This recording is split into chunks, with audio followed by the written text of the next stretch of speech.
Hey folks, Quill18 here, and welcome to some gameplay preview for the next big expansion and patch for Stellaris. The expansion being Federations, which is adding a Galactic Senate and a complete redo of the Federation kind of alliance system. Multiple Federations available, the ability to level them up, lots of new diplomatic features. It's really cool. Patch 2.6 also brings a massive amount of performance improvements to Stellaris, which I think will make a lot of people happy. But here's what probably is making me the happiest. Weirdly, more than any of those things, the thing I might be most pumped about is the new origin system here in Stellaris. So if you haven't followed the news, certain things about your species that were a background that might be listed in one of your traits or in your government ethics. For example, the best one that people might think of is the life-seeded perk over here where you start on the Gaian world. Well, this used to be, I think, part of the government and ethics. But the problem with that is it only applied to certain type of base governments. If you were some sort of hive mind or corporation, some things were available, some things weren't. And it was causing a little bit of issues and limitations. So Paradox said, you know what we're going to do?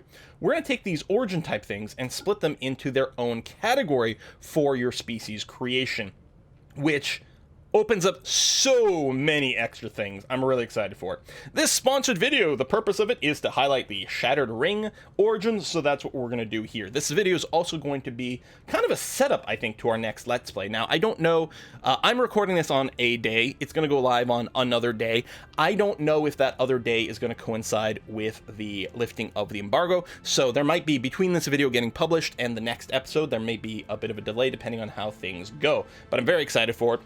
March 17th is when Federation and 2.6 will be available for everyone, and I'm really excited. So you can find information down in the doobly-doo to the pre-order link and all that kind of good stuff. But meanwhile, we're going to play. So, I have a species I'd already prepared before the stream. I'd considered, like, recording the process of making it, and I realized that would be the entire video. So, species 1-8 over here. We are starting in the Shattered Ringworld. So Ringworlds are something you could already encounter in Stellaris. In fact, they were always shattered as well. So some giant ring that was built around a sun. And we're starting a shattered one. So most of it is broken.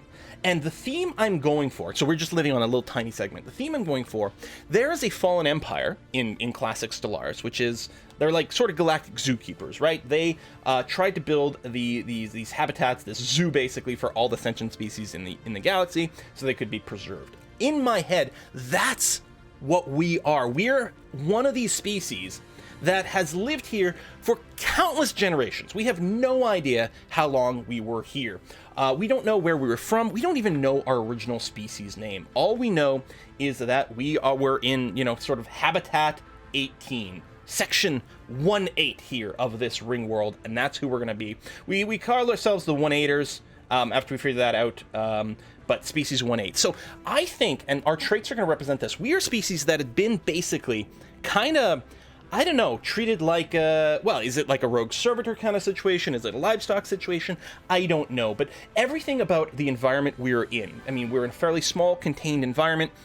We had to start to become fairly cooperative, and they probably pumped all sorts of chemicals in it, or maybe they tweaked our genetics. I don't know. They made us drink a bunch of like Reach Cola or something like that. So we are docile, conformist, communal, sedentary. This is the only way our species could possibly survive in such a limited environment, especially since probably for the last couple of thousand years, the sort of galactic caretakers that had originally boxed us in here, they've been gone. And sure, for a while, their little automated drones and robots, sort of custodians, were helping to maintain things, but eventually they started to break down as well. And in fact, the entirety of the ring started to just decay and break down. There are probably scores of other species in this ring world before all their segments started to go away. We are the final segment of this, and luckily, the sort of security lockdown that kept us locked in this zoo cage for countless generations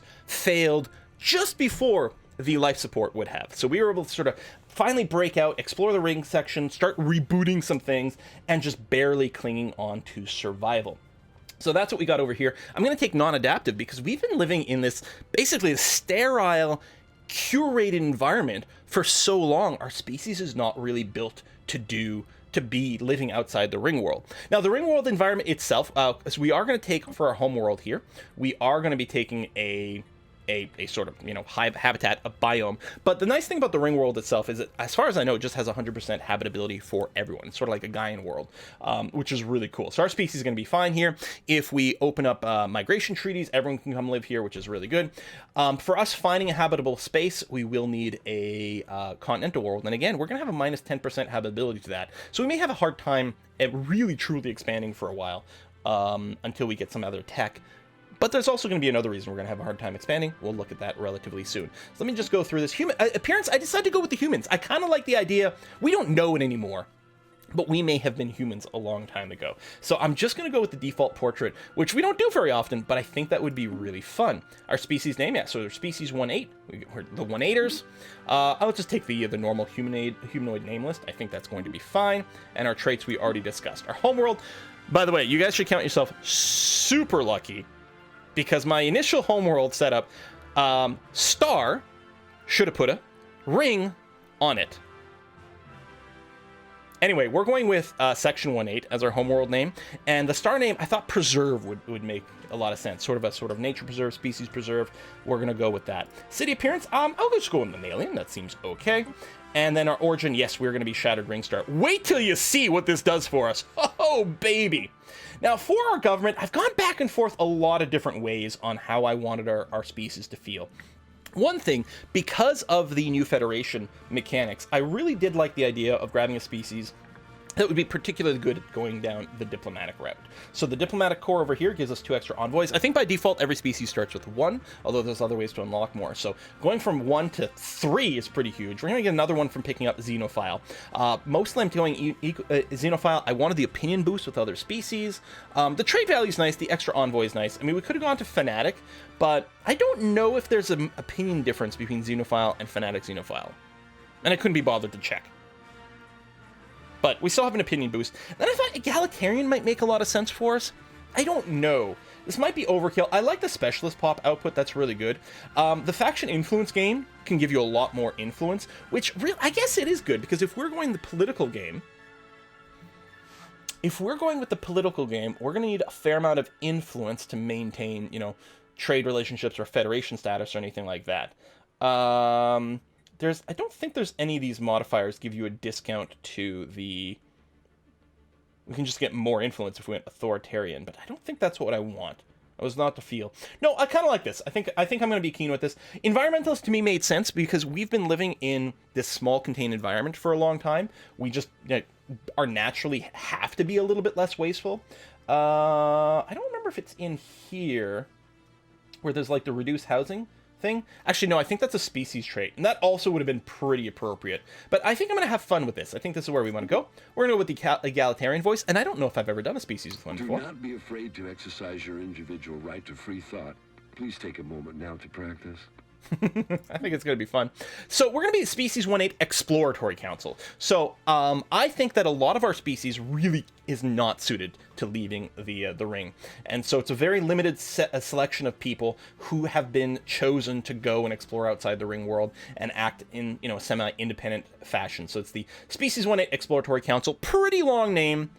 But I like the story that it's starting to tell. We'll still go by the 1-8er as an objective over here. And for our flag, so this is something I took a long time to debate, but in the end, I decided I really like this as our basis for a flag. To me, well, it sort of looks a little like Pac-Man, cannot unsee. But mostly it's like, it represents the fact that we are kind of a tiny wedge of this greater ring world. And that's where we're from over here. And we are, you know, floating above our star here of preserve. I think I like that vibe quite a bit. We'll go with the mammalian ships, although part of me tempted to do lithoids because we haven't really seen that before.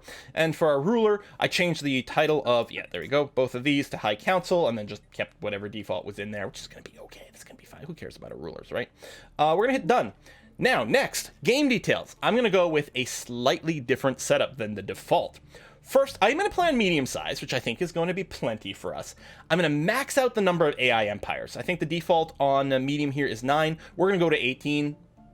Has nothing to do with the fact that 18 is such a good number. But more importantly, I'm going to turn off advanced AI starts, fallen empires, and marauder empires. And the reason is, well, two. One is a little bit of a gameplay thing in that I want to make it so that all the AI and empires are sort of on equal footing for the purpose of diplomacy, because I really want to play the diplomatic game. And if there's, a bit of a mismatch with advanced AI starts, or if there's just a bunch of people who don't really participate with the fallen empires, that might not be as interesting. But part of it in the idea I have in my head for this setup is that why is everyone starting on the same footing, right? Why is everyone equal? Because hasn't the galaxy been around for a long time? So wouldn't there be some things out of sync? Well, first of all, I think that in the previous cycle of the galaxy, there were other species, or at least one dominant species, right? This is the species that created this ring world that we're on. And there were other species of varying levels of sentience or development or whatever, but they were collected by this one curator species, who at some point went away. We don't know why. It's one of those big mysteries. Did they just die off? Did they ascend? Whatever. But for some reason, they're not around. And that caused kind of a galactic reset, because basically, they were at that point the only spacefaring civilization, and all the sentient civilization had all been scooped up and put in these zoos. So the galaxy basically was in this blank state. Since then, many species on many worlds, or maybe 18 of them in total, have since developed sentience and a civilization and started to developed a desire to explore the stars. But they were developing technologies like warp engines, or maybe even wormhole generators, spacefaring technologies, FTL technologies, which are clearly inferior to hyperlanes, obviously. And I think we're the reason the hyperlane network exists. My thinking is that when we escaped our little section of the Ringworld, and we started accessing various databanks and rebooting systems and whatever, one of the things we did turn this hyperlane network back on. This hyperlane network that had been created by these precursors, the ones that captured us, we turned it back on. And so throughout the galaxy, all of a sudden these hyperspace lanes became available, and so all species abandoned the clearly inferior FTL methods of warp and wormhole generators in favor of traversing these hyperspace lanes, which is why everyone's starting kind of at the same time, because this network only just came up. There was a limit to how much advancement they could do on just their initial planet.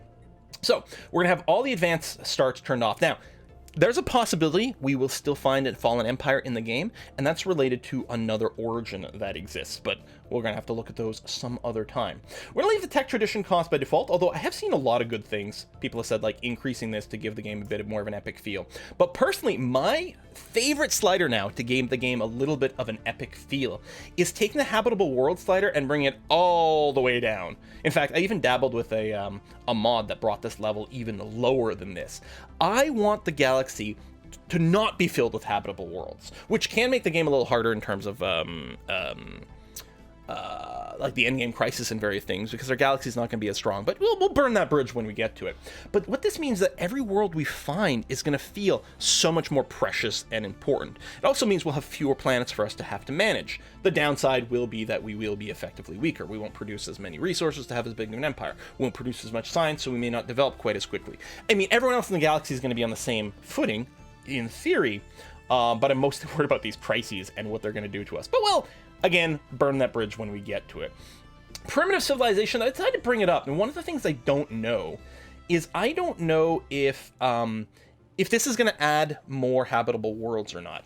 Basically, here's the question. When the game generates the galaxy, does it then go and pick X number of random systems to become a primitive civilization, and so it just sets that system to have a proper world, a proper habitable world for this primitive civilization? So is this going to add more habitable worlds than normally would? Or does this only use existing habitable worlds that generated with our 0.25 value over here? And so therefore our primitive civilization is still going to be fairly rare, because basically for every habitable world there's a percentage chance that it'll turn into this. Or third possibility is it's still going to generate a lot of primitive civilizations who are basically going to claim all the habitable worlds, because there aren't that many. I don't know which one of those are.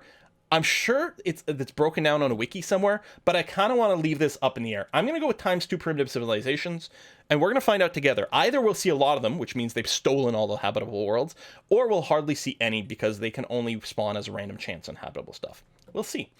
I'm going to leave the crisis years the same, even though this might come to bite us in the asteroid at some point. We'll see. Difficulty. So we've been playing the last few games on Grad Admiral. Since I think this is going to be a harder start, and honestly our race barring the fact that a Ringworld is awesome, our race isn't really designed to be a powerhouse, right? We took some fairly passive traits. I'm going to bring it down 2 notches to Commodore. Still fairly, higher up, but not crazy high. Scaling difficulty will leave on. AI aggressiveness will leave the same. Empire placement, advanced neighbors turned off. Hyperlane density, another nice thing. I like to bring it down just 1 notch. Sometimes I play at 0.5, but I'll play at 0.75 here. Gateways and wormhole pairs, I'm going to leave them where they are. Guaranteed habitable world. So normally it's 2. This is independent of the habitable world slider. This guarantees that at least 2 habitable planets for you would be within X number of jump distance from your starting planet. We're going to turn that off. We might not have any. We might get lucky and find a couple. Other species might end up with more than us or fewer than us. We don't know. So it's not going to be symmetrical, but I think that's going to be a lot of fun, a big unknown. We do have, as a plus side, the ability to repair the rest of our ring world, right? We're starting on a quarter of it, basically. But the other 3 pieces can be repaired for 10,000 alloys. But yeah, we're going to turn the Caravaneers off again to make it so that the only people we're going to meet are basically going to be other civilizations on par with us. There will be the enclaves, the curators, the artists, and things like that. And there is a chance we'll get a fallen empire as a result of one of the origins, but we'll see. Leave Iron Man turned off for recording purposes. That's going to be good. Let's start the new game. Hey, we're 16 minutes in. All right, I'll try to play a little. Again, this sponsored video is sort of a one-off thing, or one episode thing. I do plan on continuing this as a proper Let's Play going forward, but I don't know what the embargo dates are going to be, so we may or may not be able to continue this right away. There may be a few days in between this episode and the follow-up. Let's read the backstory for the Shattered Ring. If we ever knew how our people arrived at Section 1-8, our histories have long forgotten it. What we do know is that, just over 2,000 years ago, some inconceivable, you keep using that word, cataclysm destroyed much of the ring and killed most of the population, and that our people eventually rose from those ruins. Our civilization has grown, flourished, and now stands ready to explore the galaxy, whether again or for the first time. But despite all our progress, we still have a long way to go before we can understand and repair the Ringworld, which is our home. Begin! So, galaxy-wise, about halfway between the center and the rim. All right, sort of top left corner. This is going to give us a lot of ability to expand outwards. Might mean we have a lot of neighbors, but hey, I'm sure they're going to be fine and friendly, right? I mean, we only have our own personal experience to base this off. We were not a warlike people. We were fairly passive and worked together, but in accessing the memory banks of the Ring World, we do know that war in the galaxy is something that can happen.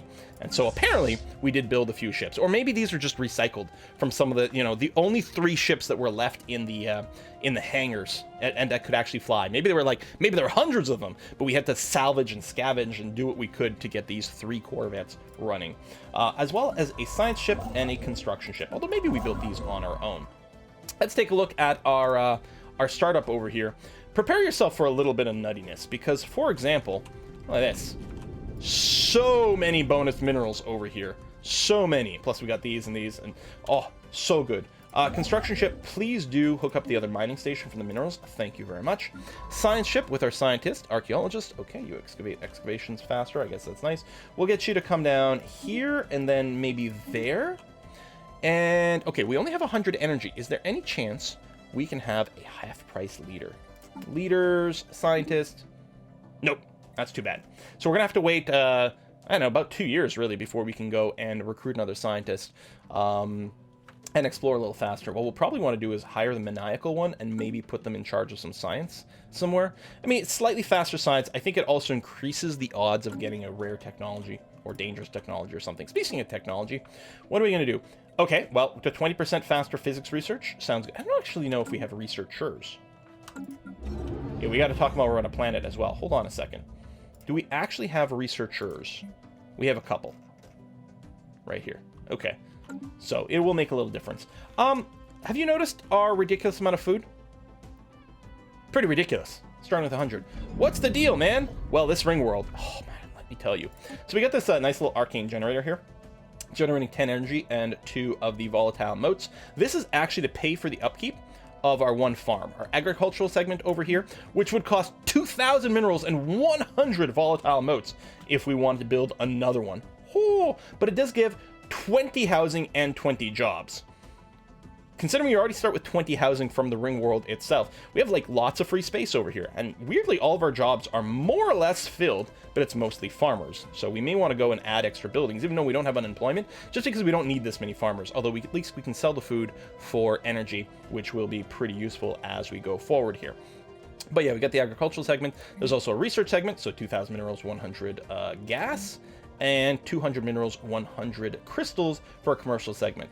A city segment is just 2,000 minerals, nothing else. Gives 50 housing plus 11 total jobs.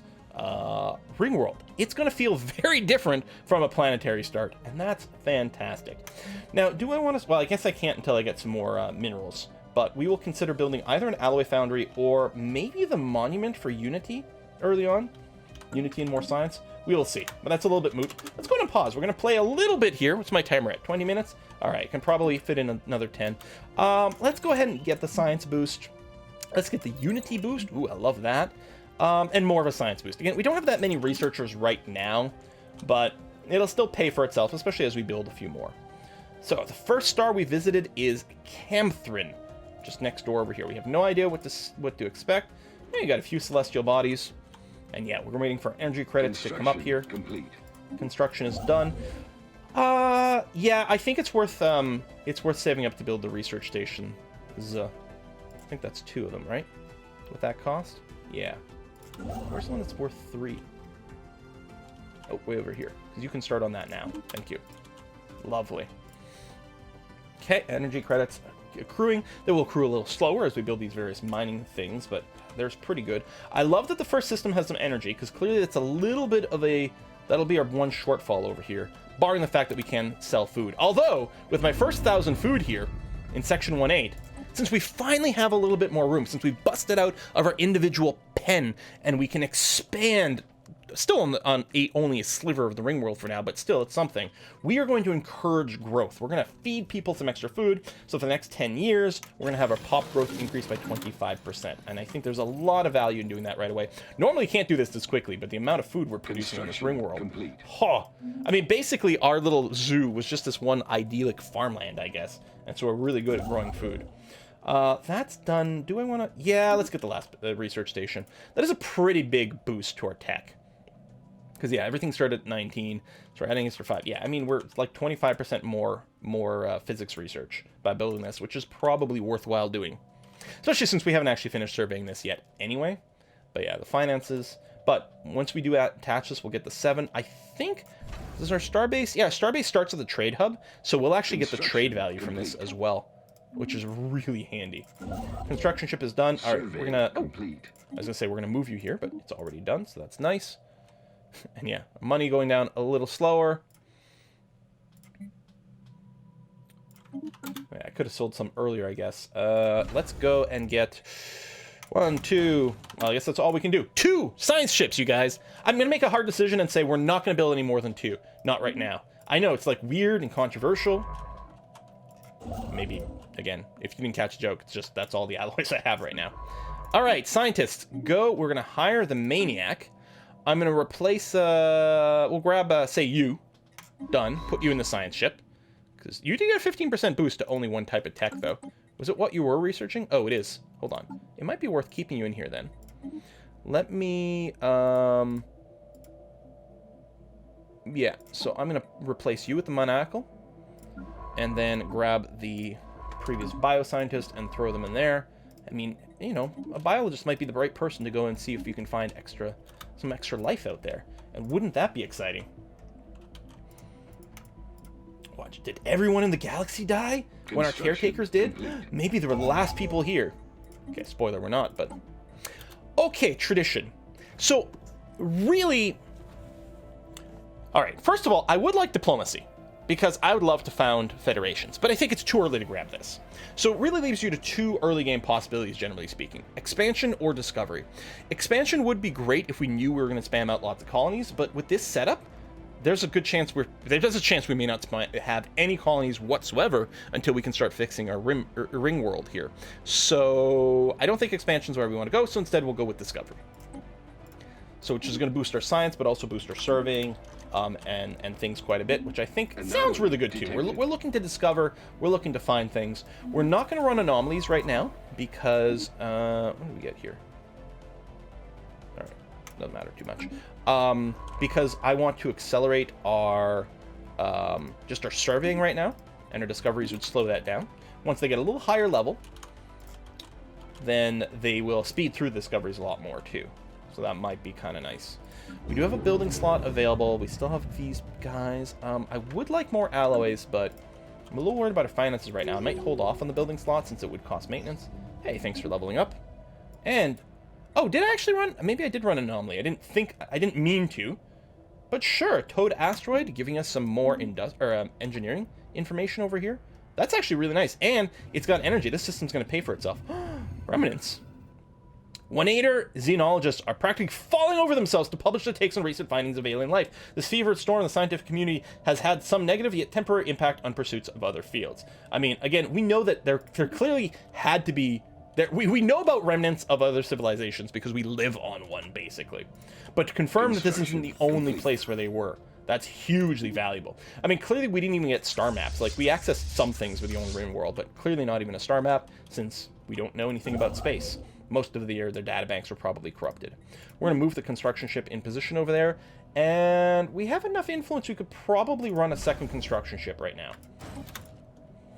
Survey complete. That is a pretty weak system with only 2 energy. I mean, it pays for itself, and we're going to clearly have to take it just because, you know, Empire sprawl or trade flowing through things.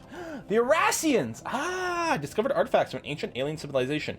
Are these the ones? Are the Erasians the ones who built the Ringworld? We need to know. Several references to a sort of plague called the Javorian Pox, which swept across their empire with devastating results, possibly leading to their extinction. Oh my. Updated.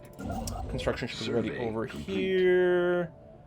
I'm going to move you over there, because I think that's going to be a more valuable system than the Corvon early on. Scientists are done over here. Yeah, just keep heading outwards. That's going to be okay. And yeah, you can go and claim this system. Not the greatest, but we clearly need it if we're going to keep going out this way. And it pays for itself and gives us a bit of a science boost. Okay, maybe it doesn't 100% pay for itself, but mostly. It is nice that we did get that trade in here, so that helped our economy a little bit. There's going to be more trade over here. As soon as we annex this system, we'll get the benefit from the trade goods right away. Construction. So the trade goods are like, there's like, I don't know, fancy gems or something like this on this planet that our people want. Anomaly detected. You know, alright, the research time is low enough. That's still fine. You have, oh, it's a construction ship. Yeah, you just gotta wait a little bit more. Survey complete. How about that more? That sounds pretty good to me. Oh, I need 1 more month to tick. Habitable World Sturby. I'm gonna... How long is it gonna take for us to complete this? Oh my god, is this the first game where I'm gonna say no to this? I think it might be, because it's normally a no-brainer, because it gets you tons of science, but you have to, like, you know, study a certain number of habitable worlds. There won't be that many. I think we'll actually appreciate having the influence boost early on. There's a very sort of like, you know, early game centric choice, but I think that's probably the correct play. You can keep heading out this way. All the way there. Because this guy here is going to be responsible for cleaning that bit up. Alright, we only got a couple minutes left, and we'll put a cut in here. So again, I don't know when the next episode in the series will be. I do intend this to be the start of a Let's Play. I'm hoping the flavor is just going to be awesome. And again, this is a sponsored video to showcase the Shattered Ring origin. The game is pre-orderable today with a link down on doobly-doo. The game comes out on March the 17th. But hopefully, if we're lucky, if our stars align, we'll be continuing this Let's Play before then. So, thank you for watching this. Ooh, survey speed increase. Yes, please. And I'm going to see you guys next time, whenever that next time may be. I haven't even met anyone to send my envoys to yet. Hold on. Maybe we should go until we meet someone? Might be tricky. Because then we'd still have to go and initiate contact, right? I do like the fact that we didn't immediately bump into anyone, nor an enemy, although there is a radius around your starting world before you run into like random space monsters, because it can cut you off. There'd be a little inconvenient if there's one here. There ends up being one here or there. That's okay, because it's not in our way. We'll see. Science ship there. Well, you're clearly going to come over here and be ready to expand there once that becomes a possibility. Although we do need more influence, but we're getting enough. It should be okay. You've gone and done that. You're going to park yourself there with the same thing. We're not doing this one. 3-4 years worth of research. Yeah, we'll come back when we're higher level. So our fleet's just sitting, chilling. That's good. Hopefully we never have to use it. I mean, this is more valuable early on. Yeah, we'll probably do that first. Oh, another 1,200 days. Jeez! Strategic resource. Exotic gases have been found. Nice. Yeah, this one will, like, really pay for itself. Boom. Done. I like it. Because not only the energy, but the trade goods as well. That's going to be all right. Okay, folks. Thanks for watching this episode. Looking forward to when we continue it. See you next time. Bye-bye.